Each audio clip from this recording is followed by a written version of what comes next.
হযরতে মাওলা আলী শেরে খুদা রাদিয়াল্লাহু তাআলা মা ফাতেমা রাদিয়াল্লাহু তাআলা বলেন, ও আমার প্রাণের স্বামী, আমি তো আজকে কয়েকদিন যাবত সুস্থ, আমার মন চাচ্ছে আনার খাওয়ার জন্য। আপনি যদি পারেন বাজারে গিয়ে একটা আনার নিয়ে আসবেন আমার জন্য। আর একটু জোরে বলেন।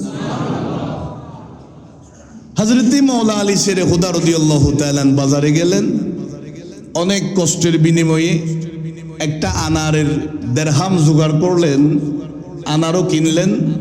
আসার পথে রাস্তার মাঝে এক ভিক্ষুকে বলে, ওগো আহলে বাইতের সদস্য মাওলা আলী শেরে খুদা রাদিয়াল্লাহু তাআলা, আজকে গত কয়েকদিন ধরে আমি খানাফিনা না খাওয়ার কারণে দুর্বল হয়ে গেছি, মনে হয় আপনার হাতের মধ্যে একটা আনার আছে, যদি আপনি আমাকে খেতে দিতেন তাইলে আমি সুস্থ হয়ে যেতাম।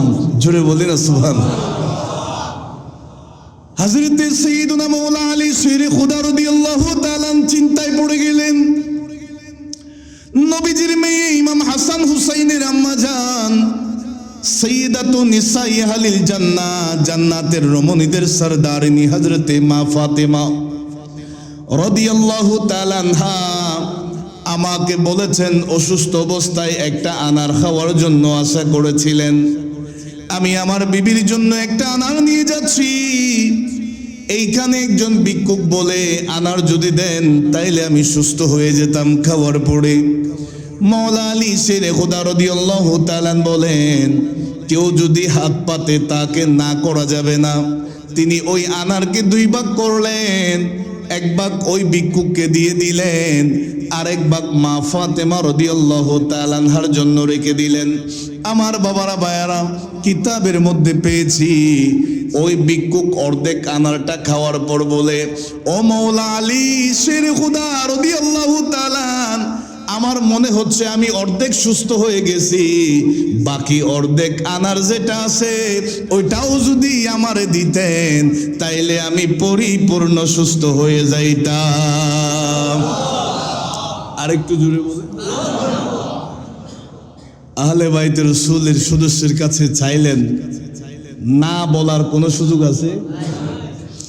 হযরতে মাওলা আলী শেরে খুদা রাদিয়াল্লাহু তাআলা বাকি আনারটাও দিয়ে দিলেন।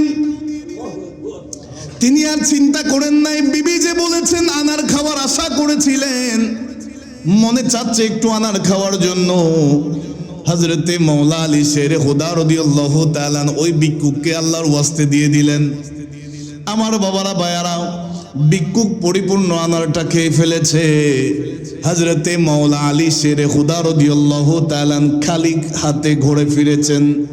হযরতে মা ফাতিমা রাদিয়াল্লাহু তাআলা আনহা জিজ্ঞাসা করলেন, ওগো আমার প্রাণের স্বামী, ওগো মাওলা আলী শেরে খুদা রাদিয়াল্লাহু তাআলা, আমি আপনাকে বলেছিলাম আনার খাওয়ার বড় মন চাচ্ছে, ইচ্ছা করছে, আনার কি এনেছিলেন?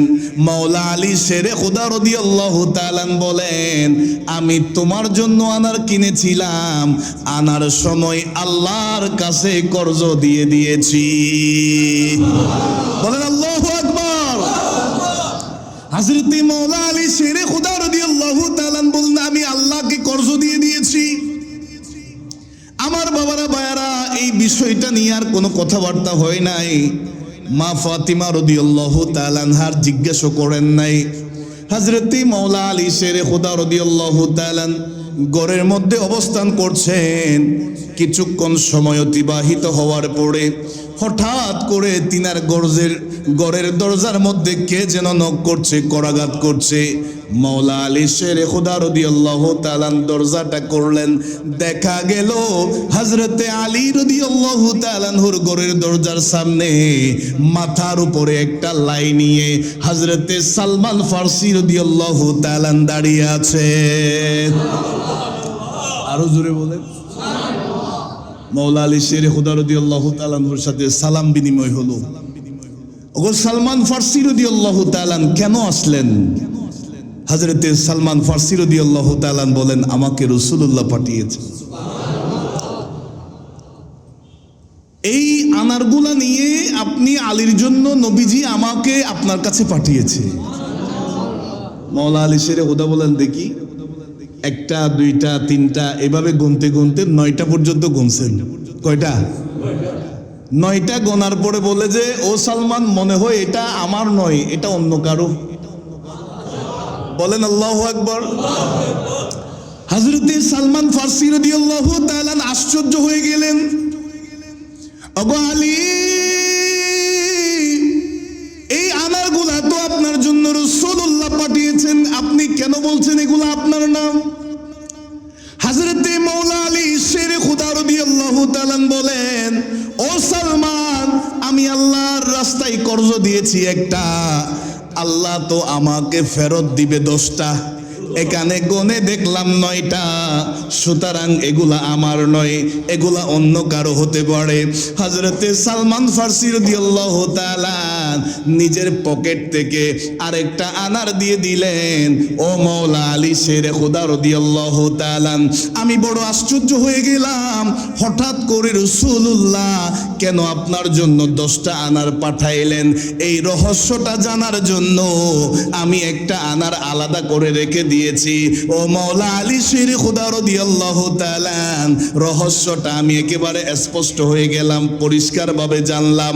আল্লাহর রাস্তায় যদি কেউ একটা দান করে, আমার আল্লাহ ওই বান্দাকে 10টা অর্থাৎ 10 ডবল দিয়ে ওই বান্দাকে ফেরত দিয়ে দেন। জোরে বলেন, আরো জোরে বলেন।